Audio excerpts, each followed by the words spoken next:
how to eat, how to limit ankle injuries, how to strengthen your ankle, how to strengthen your hamstring. Just give good value, and you'll not fail. Make it a thing for parents to come to. The parents come, give away some free discovery visits, that type of thing.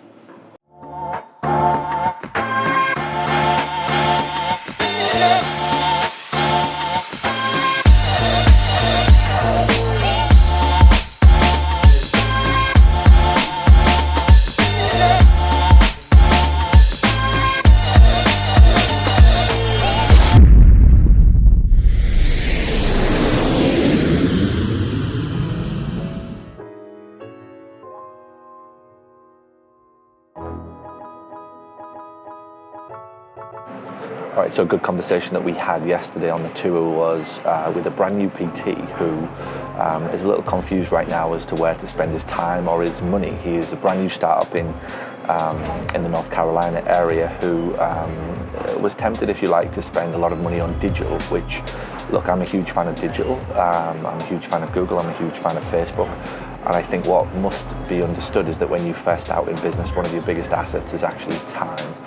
Your biggest asset is yourself. Your biggest asset is the eyeballs that you have, that you can look into somebody else's eyeballs and have a face-to-face conversation with. And I think what my best advice to a brand new startup would be, who is looking for marketing advice, if you like, and to get their first few patients through the door, would be to not neglect the idea of getting face-to-face with community-style fitness clubs, Pilates, yoga, any community events. I try and get face-to-face, and I think that's what you've got to probably have in your favour to start with, is that you go to a community place where you can get in front of somebody and have a conversation with them. When you're brand new and you're just starting out, there's no trust. There's nothing there, and you're relying upon a lot of people just taking a chance, which is fine. But I think if I was you, I would go back to where can I get in front of somebody? Where's the gyms that you can do a class for, a teaching class, or you can just set up a little booth there and do some discovery visits? Where's the school fairs, market fairs, charity days? Like in England we call it coffee morning. Where's those things where there's like 100 of your patients or just 100 people there with back, walking around, 10 or 20 of them have got back pain. I would 100% go there and be face-to-face with people, and I'd give leaflets. So as you go through the Accelerator program, I teach you all about the free reports. Get the free reports done and take them to your events, take them to your hugely important for you to combine that mix so that you're not just spending money on Google or Facebook, which I'm a massive fan of. But what I don't want to see brand new startups do is put all of their effort to online, because it does take time, it does take traction. So the best advice is to always try and find a hybrid of some of your time and attention and your money going towards things like a new website and things like Facebook and Google ads, but at the same time, not constantly staring at the Google ads platform and not constantly staring at Facebook, hoping for all these leads to come in, because they will. It just takes a little bit more time. I think what you should be doing is getting to community events, getting face-to-face. And in fact, in the story with Mustafa last night, I told him about how I did it. My plan to get in front of patients, what I did was created a project called Feel Great for Sport. No, sorry guys, come on past. It's all right. You're very... Hey bud.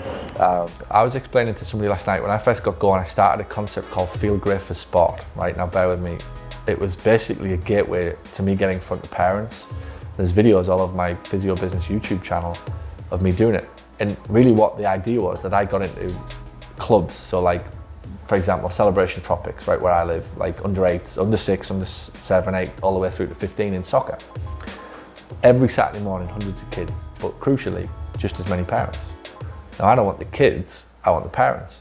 But I also now probably won't get the parents to come down because they all think they're too busy, they all think this now can be done and yada yada, right? But I also know the parents are motivated to want to help the kids. So the positioning that I took back then was, I'll teach you how to help your kid stay fit. He's brilliant. Everybody's dancing. Right. Off you go, go on, off you go. Go on lads, go on. Yeah.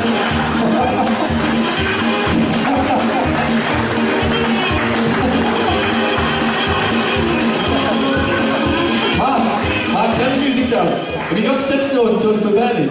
Keep going, go on. Go on. Step stones on. I've still 8 minutes. 8 minutes. Sing what we got.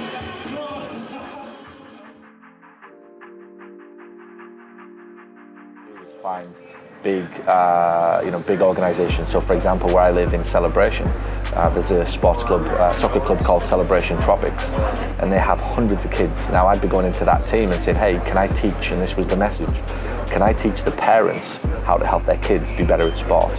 So I wasn't going in wanting to show the kids. What I wanted to do was show the parents how to help their kids, and I'd give them advice on stretching, I'd give them advice on diet, I'd give them advice on cooling down and all those things, just generally to try and avoid injury.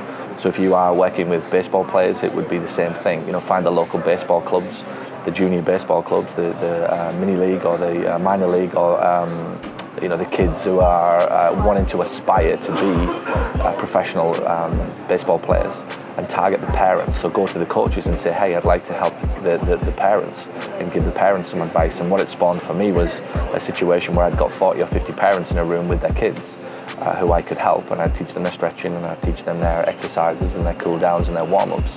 But what I'd also do is at the end, I'd make a very simple offer, if you like, to the people in the room, the parents aged 40 to 50, that if they wanted to come to my clinic, I'd have free sessions, I'd sign them all up to my email list, and I acquired new patients for my business. So the gateway became an event, the gateway became a teaching session. So it was a workshop, if you like, on steroids, where I'd take it to local clubs who I knew had the type of parents that I wanted to do business with, and it in the end spawned a newspaper column. So my newspaper in England, my two columns, one is called Feel Great for Sport, and one is called Feeling Great. And they became a weekly newspaper column where I'd share advice on how to keep fit for sport and how to keep fit generally. It attracted the attention of radio. I got on local radio with it, and it attracted the attention of local soccer players, professional soccer players who wanted to come and support the cause. And in the end, when I did one of the events, I remember vividly, we had over 200 people in the room, and it was pretty big.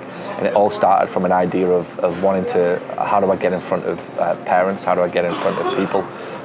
You don't always have to just look for people in pain. Sometimes it's what's the gateway, and for me, putting on a big event for a local junior soccer club became a gateway to getting in front of parents who may or may not have had problems, but once they knew who I was, were always going to come and see me eventually. So I used to walk away from those type of events with anywhere between 5 and 10 new patients, 50, 60 people on an email list. Anytime their kids got injured, they brought them to see me. Anytime they got injured, they brought them to see me. And that was one of the things that I did very early doors. It was a hybrid of a new patient acquisition event. It was definitely a long-term player, but it was also a great PR. Public relations is something that's massively underestimated in business, and it's something that you should start to manufacture more for yourself. So that was my advice to Mustafa. It's my advice to you if you are brand new startup.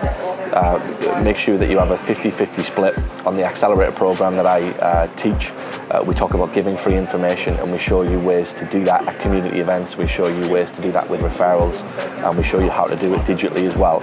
It's very tempting to go digitally constantly, but I'm advising that if you are a brand new business, you are respectful of the need to have some focus on time, and your best asset is still you, and you getting face to face with people, and then concurrently, simultaneously figuring out Google AdWords. But don't just keep staring at digital thinking that it's going to come in tonight. It does for some businesses, but for the relatively new businesses, I would advise a 50-50 split between digital and paid for marketing, and using your greatest asset, which is always going to be yourself and your personality, and give it a go. Contact the local soccer clubs, the local baseball club, basketball club, and the positioning that you want to use is, I'd like to teach the parents how to help their children stay fit. If you do that, you'll get unbelievable reaction, and people will show up. There is not a parent on earth who wouldn't want to come to that type of event. So give it a go, and let me know how you get on with it. With your parent, with your kids. So it worked because it appealed to the parents who had to bring the kids, and then it turned into a social night.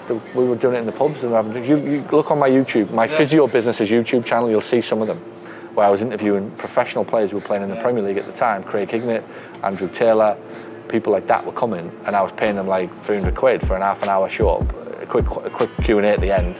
How did you recover? What did the top players do? You know, blah, blah, blah. And it just grew. But I started by doing just basic, like 20, 30 people in a room, and all I wanted was access to the parents. And what I've just told you there is exactly what I did. But then, and this is where it went, it got so big, I got a column out of it. So my weekly newspaper column is called Feeling Great and Feel Great for Sport. I had a logo in it. I got press coverage. The press loved it because it was a community thing. Then if footballers got involved, they got bigger. I got on the radio with it. The radio were like, oh, what's this thing you're doing? So it just escalated. The only thing I didn't get was TV. I tried to get on TV with it. Yeah. That's genius. So again, it's like, look, I don't sit here and I'm not saying that like all I ever do is I start something and just see where it goes.